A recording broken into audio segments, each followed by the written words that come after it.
여러분, 방금 르네상스 명화에서 걸어 나온 듯한 사람을 보고 있다고 한번 상상해 보세요. 선이 되게 곱고 엄청 맑고 화려한 인상을 가진 소년인 거죠. 네, 딱 봐도 시선을 사로잡는 그런 비주얼이죠. 맞아요. 그런데 그 사람이 입을 딱 여는 순간 무슨 50대 베테랑 헤비메탈 보컬리스트 성대에서나 날 법한 엄청 거칠고 묵직한 초저음이 쏟아져 나온다고 생각해 보세요. 진짜 상상만 해도 확 깨는, 아니 놀라운 반전이네요. 그렇죠. 아마 이 장면을 처음 목격하신 분들은 순간적으로 뇌가 정지하면서 잠깐, 지금 저 소리가 저 사람 입에서 나오는 게 맞나? 하고 일종의 인지적인 오류를 겪으셨을 겁니다. 그게 사실 시각 정보랑 청각 정보가 극단적으로 충돌할 때 인간의 뇌가 겪는 아주 전형적인 혼란이거든요. 우리가 누군가의 외모를 딱 보면 무의식적으로 이 사람은 이런 목소리겠거니 하고 주파수를 예상하잖아요. 네네, 그렇죠. 보통 외모랑 목소리가 매추되게 기대하니까요. 그런데 그 예상이 보기 좋게 빗나가고 완전히 상반된 데이터가 확 입력될 때 대중은 엄청난 충격과 함께 그 대상을 머릿속에 아주 깊숙이 각인하게 됩니다. 이 철저한 시청각적 대조가 바로 오늘 우리가 해부할 인물의 가장 강력한 무기인 거죠. 와, 시작부터 흥미로웠네요. 네, 오늘 심층 탐구에서는 전 세계의 눈과 귀를 완전히 점령해버린 그룹이죠. 스트레이키즈의 멤버 필릭스에 대해 본격적으로 다뤄보려고 합니다. 오늘 자료가 정말 방대하죠. 네, 오늘 저희 앞에는 그냥 단순히 한 아티스트의 팬덤 자료만 있는 게 아니거든요. 글로벌 트렌드를 분석한 AI 리포트부터 유튜브 보컬 전문가의 생리학적 기술 해부 영상, 또 심리 분석 플랫폼인 페르소나키의 MBTI 데이터, 에스콰이어랑 보그 코리아 같은 하이엔드 패션 매거진 인터뷰, 그리고 치열했던 과거 뉴스 기사들까지 정말 싹 다 모아놨습니다. 네, 수집된 자료의 층위가 어마어마하게 두껍습니다. 데이터 기술, 심리학, 물리적인 안무 분석, 거기에 패션 산업의 시각까지 다 아우르고 있더라고요. 그러니까 오늘 우리의 목적은 그냥 이 아이돌이 이렇게 성공했습니다 하고 뻔한 연대기를 읊으려는 게 아닙니다. 이 다양한 데이터들을 딱 꿰뚫고 있는 단 하나의 메커니즘, 이른바 필립스 학과가 도대체 어떻게 작동하는지 파헤쳐보려는 거거든요. 아주 중요한 포인트입니다. 지금 이 이야기를 듣고 계신 여러분도 살면서 스스로가 나는 남들과 좀 다르다 혹은 좀 이질적이다 라고 생각했던 특징을 하나쯤은 가지고 계실 텐데요. 오늘 이 분석을 끝까지 따라오신다면 그 낯선 특징을 회피하지 않고 극단으로 밀어붙였을 때 어떻게 그게 세상을 압도하는 무기가 되는지 깨닫게 되실 겁니다. 네, 아주 흥미로운 접근이네요. 구독과 좋아요는 필수예요. 보고 있는 영상 화면 아래로 가서 구독 아시죠? 구독과 엄지손가락 모양을 지금 쿡 눌러주세요. 화면 아래로 가서 구독과 엄지손가락 모양을 지금 팍 눌러주세요. 그럼 바로 시작합니다. 매일매일 AI 최신 정보와 실생활에 도움되는 정보를 평생 무료로 전해드리는 힘이 됩니다. 그 기저를 제대로 이해하려면 가장 먼저 그가 어떻게 사람들의 감각을 특히 물리적으로 통제하는지부터 살펴봐야 하거든요. 물리적인 통제요? 네, AI 분석 리포트가 그의 글로벌 인기를 견인하는 첫 번째 지표로 동굴 저음을 꼽았잖아요. 근데 여기서 진짜 재미있는 건 보컬 전문가들의 분석이에요. 전문가들은 이 소리가 단순히 운 좋게 타고난 선천적 재능이 아니라고 지적합니다. 잠깐만요. 그 동굴 같은 초저음 목소리가 타고난 게 아니라면 후천적으로 조립된 어떤 기술이란 뜻인가요? 약간 기계적인 정밀함에 가깝다고 봐야죠. 스트레이키즈의 대표적인 메가 히트곡 중에 매니악이라는 곡이 있는데 그 코러스 파트를 분해해보면 비밀이 나옵니다. 네, 매니아 코러스 파트 저도 엄청 좋아하거든요. 듣는 사람한테는 되게 낮고 굵은 그냥 한 줄기의 목소리처럼 들리잖아요. 근데 실제로는 레이어링이라는 아주 고도의 청각적 속임수가 쓰였습니다. 레이어링이요? 구체적으로 어떤 식인가요? 그러니까 메인으로 부르는 저음의 멜로디 라인이 있으면 바로 그 밑에 성대를 극한으로 이완시켜서 만들어내는 더 낮은 주파수의 초저음을 조용히 깔아서 겹치는 거예요. 와, 그러니까 우리가 건물을 지을 때 바닥에 주춧돌을 하나만 딱 놓는 게 아니라 보이지 않는 저 지하에다가 훨씬 더 거대하고 무거운 돌을 하나 더 박아놓고 동시에 노래를 부른다는 거군요. 비유가 아주 찰떡이네요. 맞습니다. 인간의 성대로 그렇게 두 가지 층위의 소리를 동시에 통제한다는 건 진짜 엄청난 물리적 집중력을 요구하거든요. 그렇겠네요. 성대를 두 개 쓰는 것도 아닐 테고요. 그렇죠. 이렇게 레이어링된 소리가 리스너의 헤드폰을 통해서 딱 출력되는 순간 소리가 그냥 평면적인 선으로 들리는 게 아니라 3D처럼 입체적으로 팽창해요. 그래서 공간 전체를 확 덮치는 듯한 웅장함을 만들어내는 거죠. 와, 이거 듣다 보니까 마치 천재적인 영화 감독이 관객의 무의식적인 공포감이나 긴장감을 조작하려고 스크린에는 안 보이지만 극장 바닥을 울리는 저주파 사운드 디자인을 엄청 치밀하게 계산하는 거랑 똑같네요. 정확합니다. 본인의 신체랑 목소리 자체를 완벽하게 통제되는 악기나 일종의 음향 장비처럼 다루는 거죠. 자료를 쭉 보니까 단순히 저음만 내는 게 아니라 속삭이는 기법, 그러니까 위스퍼 창법의 진화 과정도 이거랑 되게 비슷하게 흘러가더라고요. 예, 그 과정도 진짜 극적이죠. 2019년에 발매된 빅토리송 시절 데이터를 분석해보면 당시 그의 위스퍼는 톤 자체는 되게 매력적인 저음이었어요. 근데 곡 전체를 끌고 나오는 이른바 파괴력은 좀 부족했거든요. 아, 톤은 좋은데 힘이 살짝 아쉬웠다는 거군요. 네, 생리학적으로 볼 때 속삭인다는 행위 자체가 성대의 접촉 면적을 고의로 확 줄여서 공기만 내보내는 방식이라서 그래요. 그래서 소리에 단단한 코어가 실리기가 되게 어렵거든요. 쉽게 이해해보자면 성대 접촉을 줄인다는 건 마치 우리가 가속 페달을 안 밟고 자동차 엔진을 공회전시키는 거랑 비슷한 거네요. 맞아요. 소리는 막 부항하고 크게 나는데 차가 앞으로 튀어나가는 실제적인 동력은 없는 셈이죠. 네네. 근데 2020년에 나온 신메뉴에 와서는 도대체 어떻게 그 한계를 극복한 거죠? 거기서 반주가 다 빠지고 필릭스의 저음만 남는 그 파트는 진짜 곡 전체를 칼로 베어버리는 듯한 엄청난 타격감이 있었거든요. 전문가들은 그가 불과 1년 사이에 발성 메커니즘을 뇌에서 완전히 재프로그래밍한 걸로 봅니다. 단순히 숨을 뱉는 걸 넘어서 속삭임이라는 외피는 그대로 유지하되 성대 안쪽의 접촉률을 찰나의 순간에 극대화하는 방법을 찾아낸 거예요. 와, 찰나의 순간이요? 네, 그 엄청난 에너지를 응축시키는 거죠. 호스트님 비유대로라면 공회전하던 엔진에 갑자기 기어를 콱 물리면서 동시에 클러치를 튕겨버리는 식입니다. 아, 그러니까 팍 튀어나가는 거군요. 거기에 디밴드라는 자작곡을 들어보면 한 곡 안에서 막 되게 높은 톤의 섬세한 보컬이랑 바닥을 긁어대는 초저음을 혼자서 완전 자유자재로 오가잖아요. 맞습니다.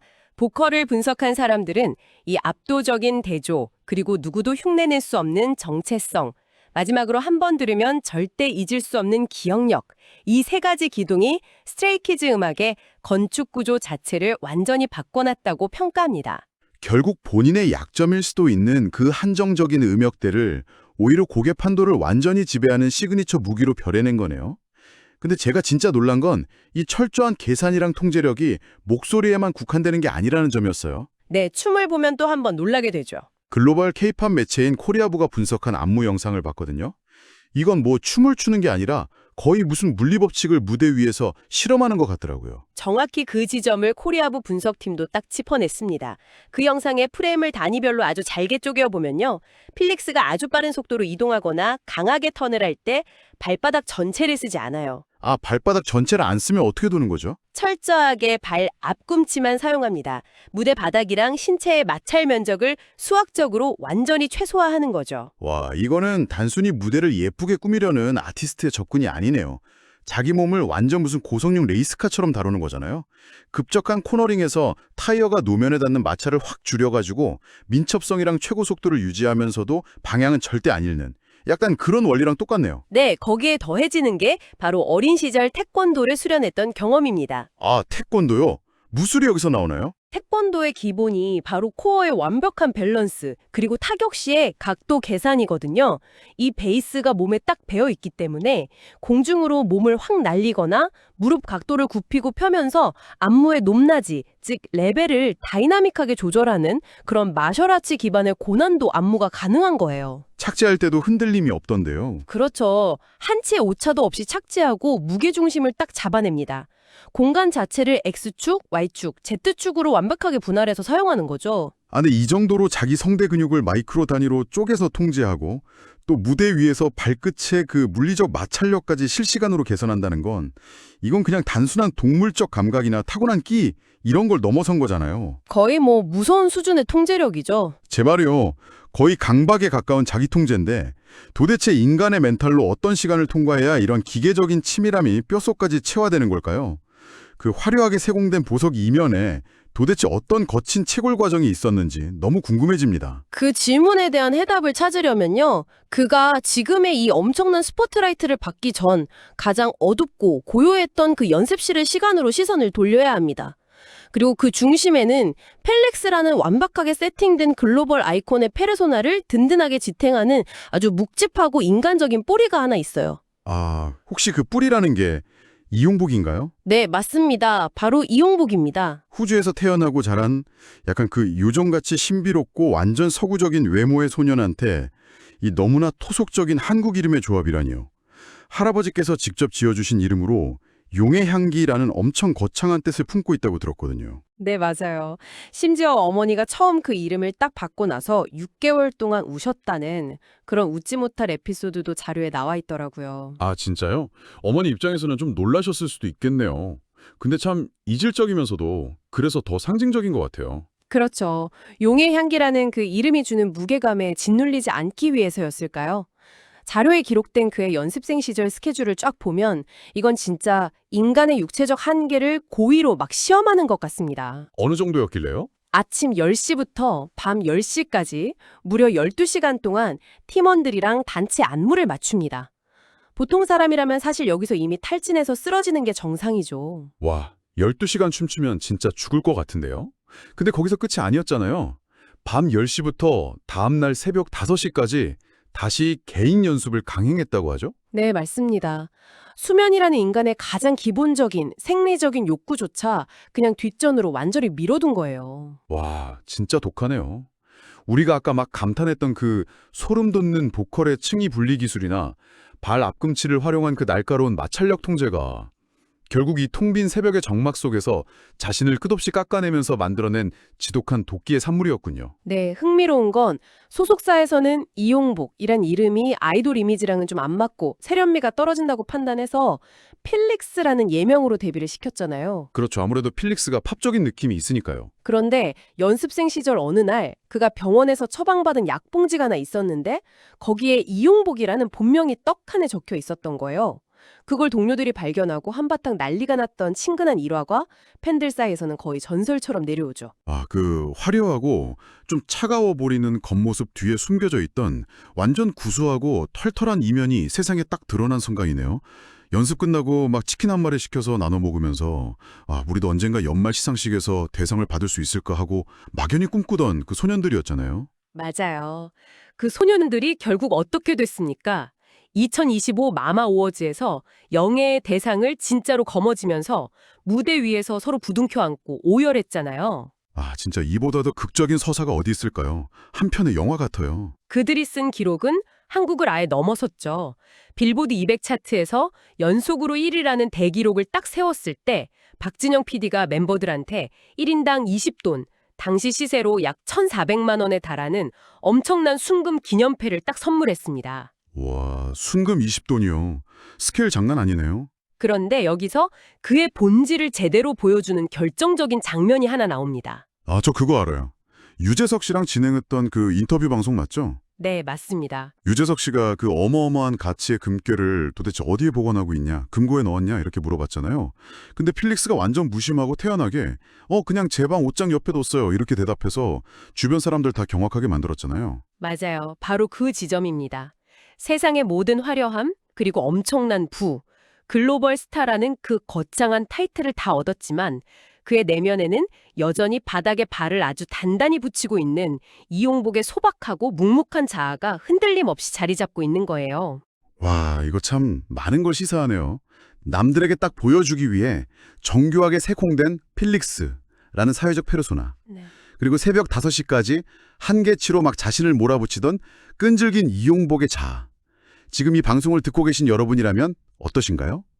타인에게 보여지는 나의 어떤 그럴싸한 직함이나 껍데기와 진짜 흙먼지를 뒤집어 쓴 채 묵묵히 고군분투하는 나의 본질을 과연 어떻게 하나의 그릇 안에 조화롭게 담아내시겠습니까? 진짜 어려운 과제죠. 그러니까요.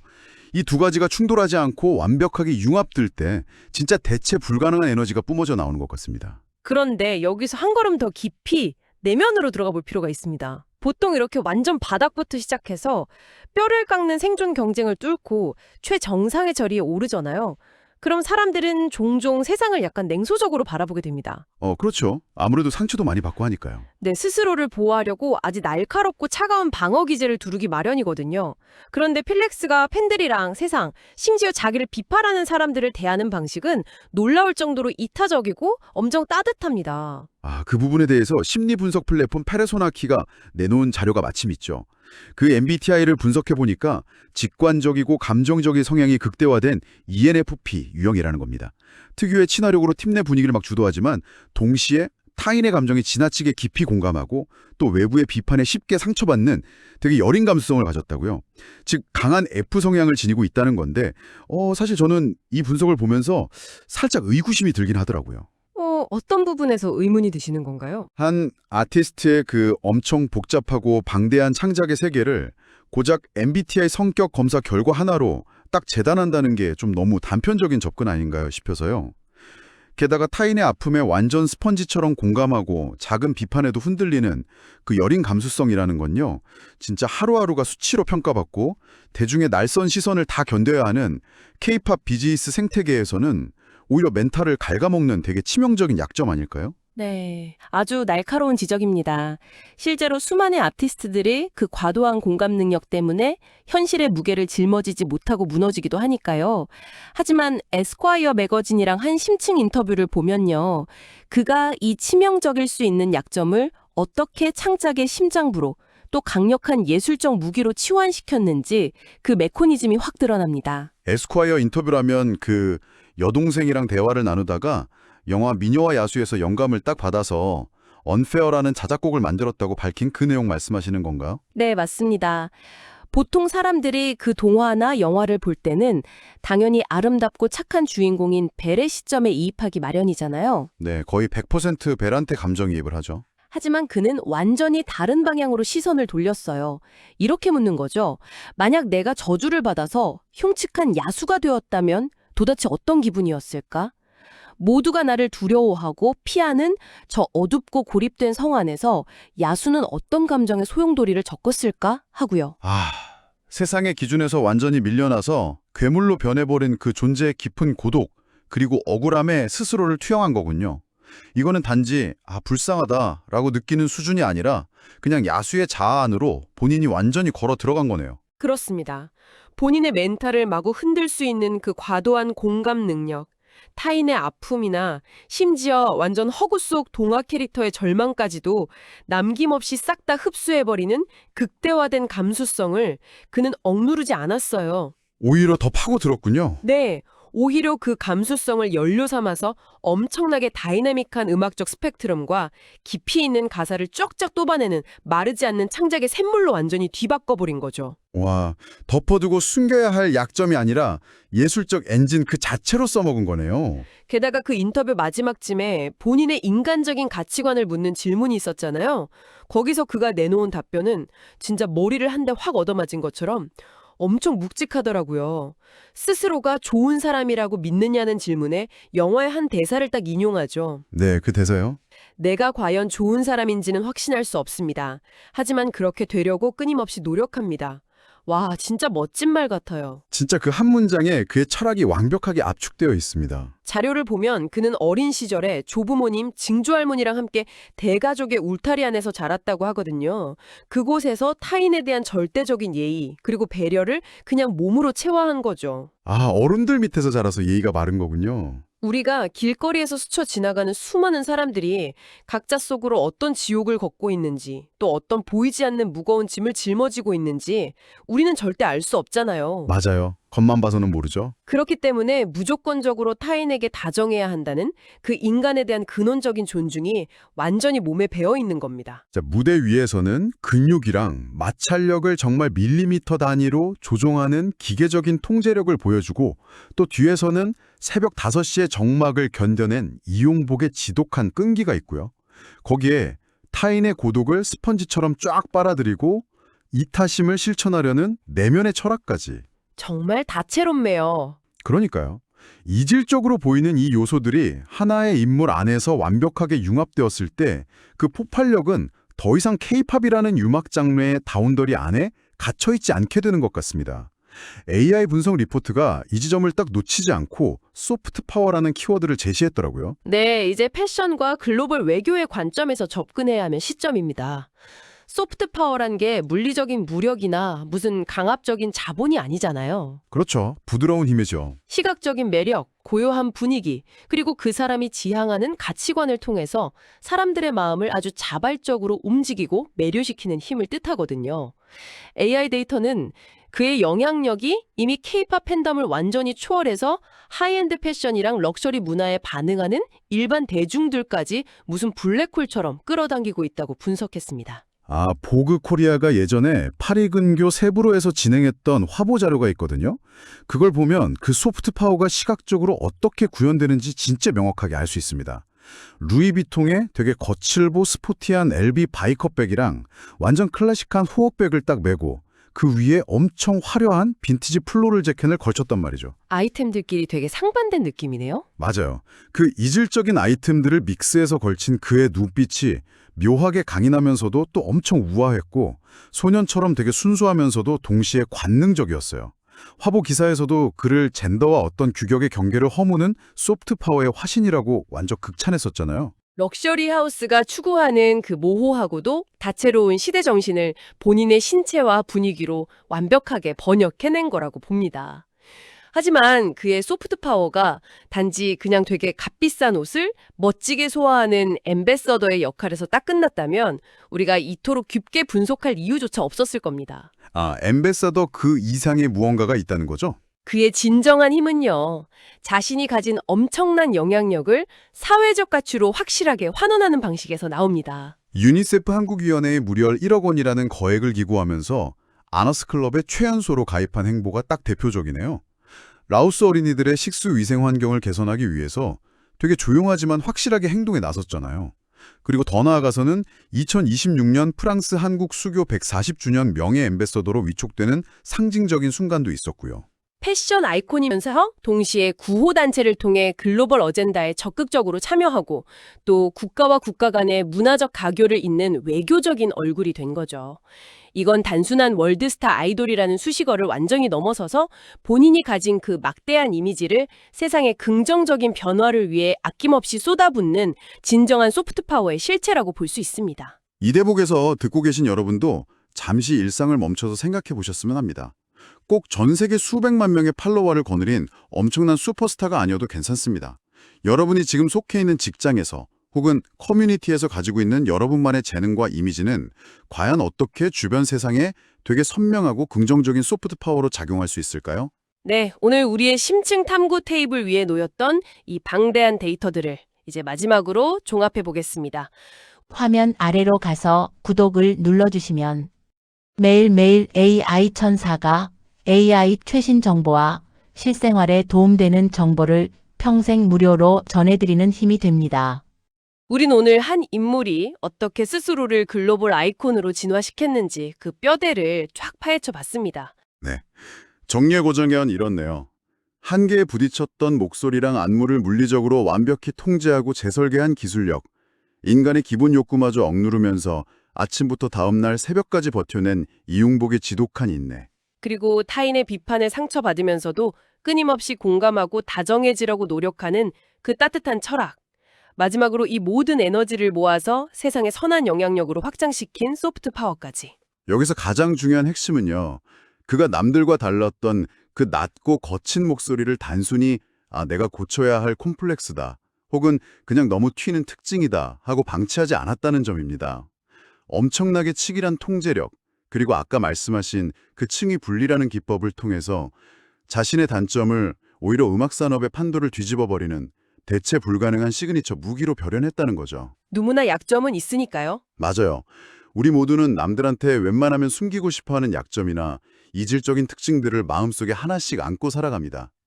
하지만 그걸 무조건 회피하지 않고 압도적인 노력과 함께 완전 극단으로 밀어붙였을 때 그 약점은 어느새 세상이 주목하는 가장 날카로운 정체성으로 폭발할 수 있는 겁니다. 결국 단점을 어떻게 다루느냐가 핵심이네요. 오늘 심층 탐구를 마치면서 여러분의 머릿속에 계속 맴돌게 될 아주 도발적인 상상을 하나 던져드리고 싶습니다. 만약 과거의 소속사가 다르게 판단을 내렸다면 어땠을까요?